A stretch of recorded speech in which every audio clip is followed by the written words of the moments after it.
Thank you so much for coming this evening. It's been a while since this band has had a live audience on a concert all of their own. We did the band extravaganza in October, and we actually played this piece on that particular concert, and that was the first live audience that they'd had in a very, very long time. That first piece is by a Finnish composer, and just really, the players really like it because it's just very majestic, and it almost sounds like a soundtrack from a movie, you know, some majestic thing like the hobbits going somewhere and exploring in mountains and caverns and all that kind of stuff. And that's the way that composer writes, and I just discovered him about a year ago, and I'm definitely going to do more by him in the future. Now the next composer I also discovered about a year or so ago, a Japanese composer, Satoshi Yagasawa.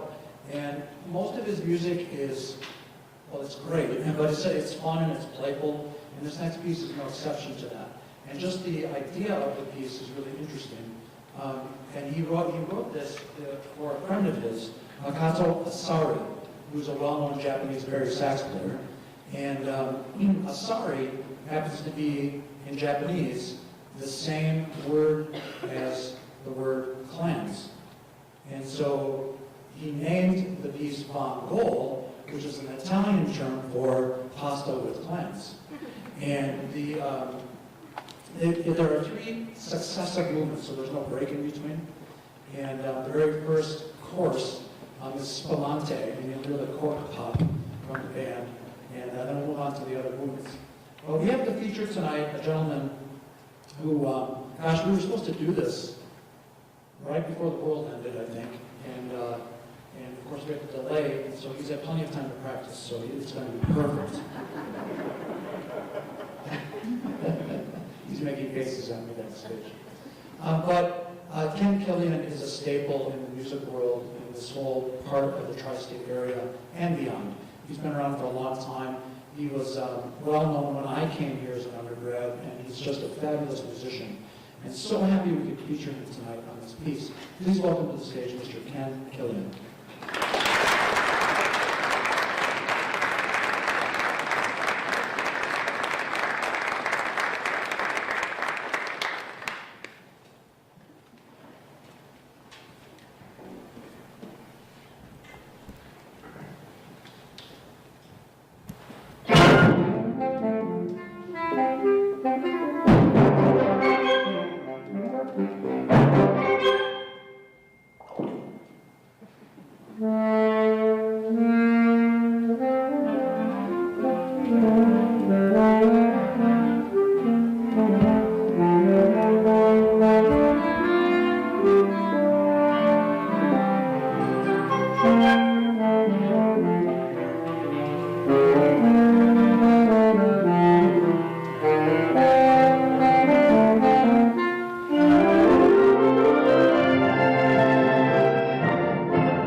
for him. He was just fabulous.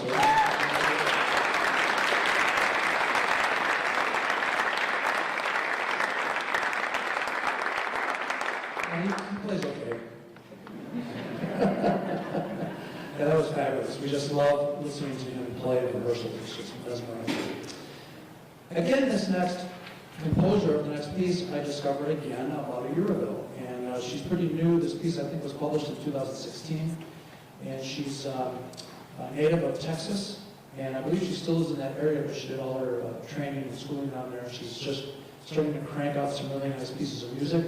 This was no exception, and it really just means what it says. It's her vision of watching the sunrise and Yosemite Park. So we hope you enjoy it. It's really a neat little piece.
Thank you. It's kind of a fun piece. It's in 5/4, so it's an asymmetrical meter, so it gives you a little bit of feeling off kilter. And it goes into 4/4, 2/4 a couple of times, but it always comes back to that 5/4. It's just a nice little groove to it. The next piece, we also played at the Extravaganza in October. We really, again, would like to play it, and it's just a lot of fun. And it's the composer is telling the story of where he's from in Pittsburgh, of getting up in the morning, grabbing your cup of coffee, running out the door, getting in your car, and going as fast as you can because you might be late for work, and then you get stuck in traffic. And it's frustrating, particularly in that area or any place that's condensed like that with a large population, because you can see where you're supposed to be, because the roads wind and twist and turn, and you can see it all. Whereas around here, it's just a straight, you can't see anything. And so that's his frustration. And then working through, beeping the horn, trying to get through traffic, and then all of a sudden it opens up, and you'll hear that, and we encounter big trucks and all kinds of stuff that get in the way. But you'll hear when it opens up, and then the freeways open, and you just go and get to work. So we hope you really enjoyed this piece.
It's a busy time of year for everybody.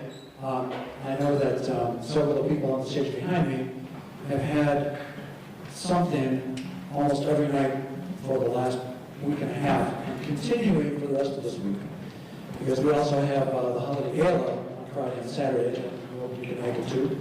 Of course, we've got recitals, and studio recitals, and just regular concerts, and then there's exams. So it's just crazy busy. And of course, juries if you're a music major. The last piece we're going to perform for you today is a piece that actually a student of mine discovered right when it was first published. And she said, hey, you got to check this out. This was before internet. Right? So you could go to the music store and look through the music and look at it. And I looked at the score and I thought, wow, this looks really like something. It's really, really amazing. What's the story behind it? And so I bought it and we did it. And it's just, it's been kind of near and dear to my heart ever since. And I've done it a couple of times. I really wanted to do it with this band. And then, of course, we were unable to do it a couple of springs ago, and now we brought it back, and we have unique instruments to this particular piece. We've got some ocarinas, and we have English horn, we also have a narrator, and so what we're going to do is we're going to have to make sure that all the microphones are working properly. So we're going to take a couple minutes to do that. There are also there's a sound effect at the end, and it's a 3-movement piece of music, so of course hold your applause to the completion of the 3rd movement. And you will hear in the 3rd movement towards the end, the sound of a baby crying. And that's significant because Native American mothers, to prevent from being discovered by enemies, would, if their baby was about to cry, would cover the nose and the mouth so that they couldn't get any oxygen in and cry and give away where they were. And so the significance of that, the baby is crying, means that the mother is dead, and people around it are dead as well. So this is a big historical piece as well. I hope you have an opportunity to read the program notes. If you didn't already, you can scan them in the hallway if you didn't do so yet. And so let's get our mics tested and things, and hope to see you at some more concerts, and thank you so much for coming tonight. Just give us a couple minutes to make sure everything's all set, and then off we go, okay?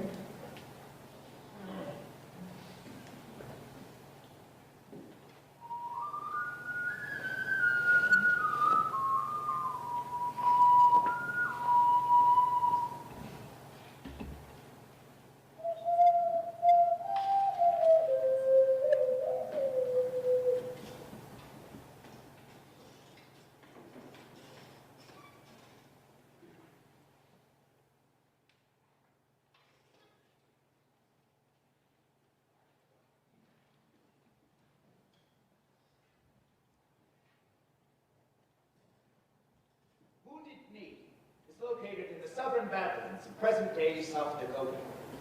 This land was part of the real estate transaction between President Thomas Jefferson and Napoleon Bonaparte, which we know as the Louisiana Purchase. $15 million exchanged hands for a swath of land that stretched from the Gulf of Mexico through the Great Plains and north to the Canadian border.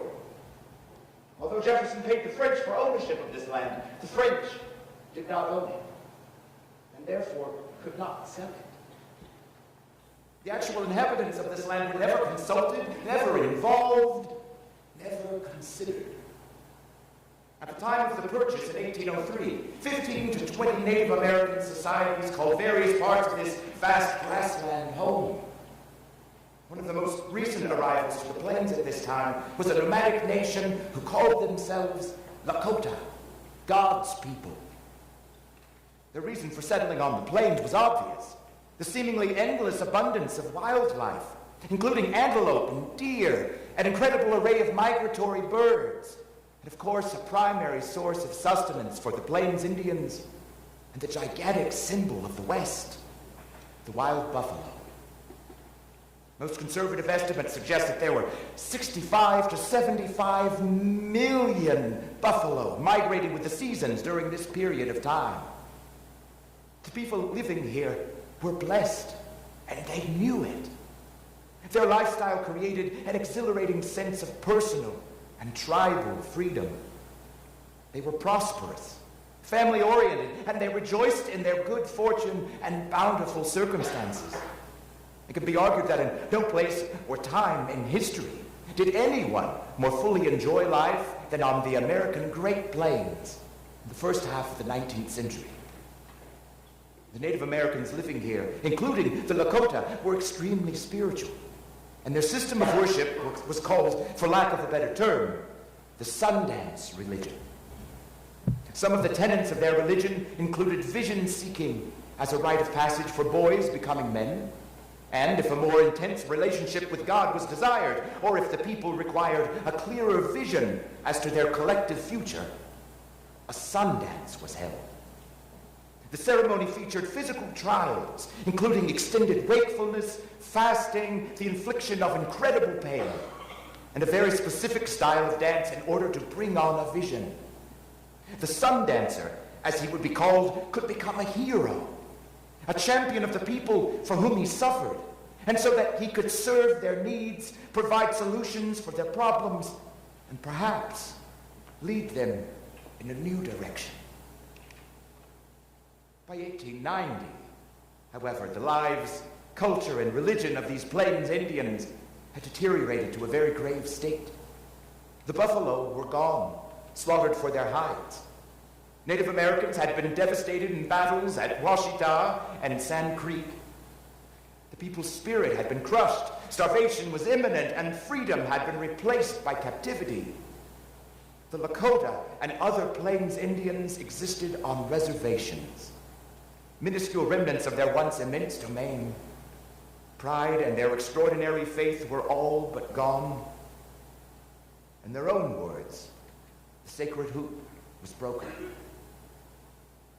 Despite their condition, the Native Americans of the Plains, especially the Lakota, responded one more time to the teachings of a holy man. Wakova, a Paiute Indian from Nevada, had been stricken with a fever, and when he recovered, he revealed to his followers that if they loved one another, and if during their ceremonies they danced in a new style, they would witness the return of their honored dead. The whites would be swallowed up by the earth. The buffalo would return to the plains, and God would restore to his red children their old way of life. This new style of dance and worship was known as the ghost dance. The music we are about to hear reflects the themes of the ghost dance as practiced by Lakotas in 1890. Listen now and see if we can hear a voice of hope in the face of despair, a call to courage and bravery in the face of overwhelming odds, a song of survival.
The two greatest living Lakota chiefs, Red Cloud and Sitting Bull, embraced the new religion, and the ghost dance swept over the plains. Its appeal to Native Americans was intense, and to white government agents and U.S. soldiers, it was frightening. They fashioned special white muslin shirts and decorated them with symbols of the sun, the moon, stars, eagles, and sage hens. It was believed this dress offered protection from many dangers, including bullets. Wearing these shirts, the Lakotas danced themselves into frenzy. They danced until they collapsed from exhaustion. They danced until they fell into trance.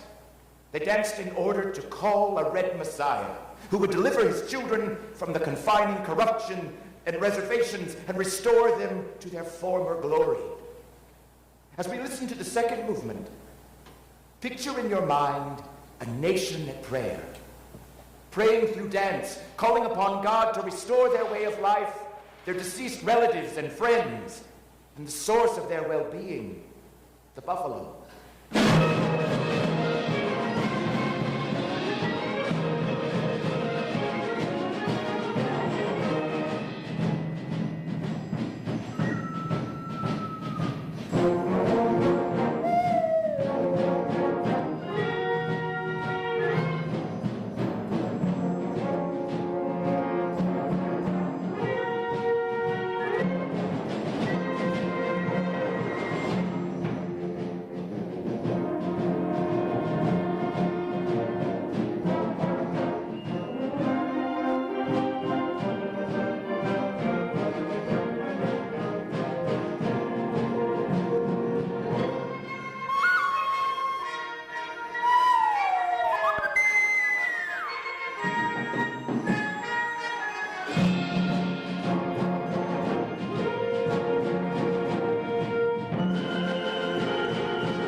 Soon ghost dancing had been outlawed.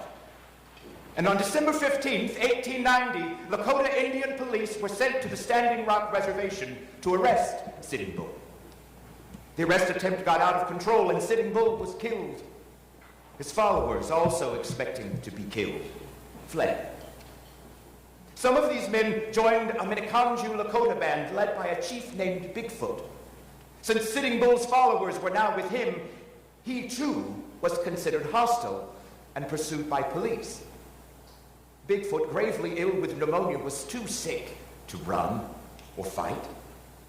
He agreed to camp under the supervision of the 7th Cavalry, and the next day, December 29th, 1890, they were to be disarmed. Bigfoot was brought into the center of the camp under a white flag. The Lakota men sat in a circle around him, and they, in turn, were surrounded by soldiers. Tensions grew. The armed search was not meeting with success. A soldier saw a rifle beneath a man's blanket, and when he grabbed for it, it went off. Instantly, the massacre at Wounded Knee had begun. The shooting lasted for a little less than an hour. When the shooting stopped, 25 soldiers were dead and 39 were wounded. Nearly 350 of the Minneconjous were dead. Men, women, and children, including Chief Bigfoot. A blizzard struck almost immediately after the shooting was over. It wasn't until New Year's Day that the massacre scene was investigated. Despite the frozen ground, a mass grave was dug and the unidentified bodies were thrown in. Since souvenir hunters wanted them, the dead warriors were stripped of their ghost shirts. The survivors, and miraculously there were some, were treated at Holy Cross Episcopalian Church in Pine Ridge. Attached to the little building was a banner that proclaimed, "Peace on earth, goodwill to men." Many years later, a Lakota who survived the massacre wrote, "I did not know then how much was ended. When I look back now from the high hill of my old age, I can still see the butchered women and children lying heaped and scattered all along the crooked gulch, as plain as when I saw them with my young eyes. And I can see that something else died there and was buried in the blizzard. A people's dream died there. It was a beautiful dream." The third and last movement reminds us that it is not too late to seek justice for those not strong enough to grasp it. The music calls us, it seems, to learn about our past, to learn about the disposed, and to care about what happened to a band of Native Americans a long time ago in a place called Wounded Knee.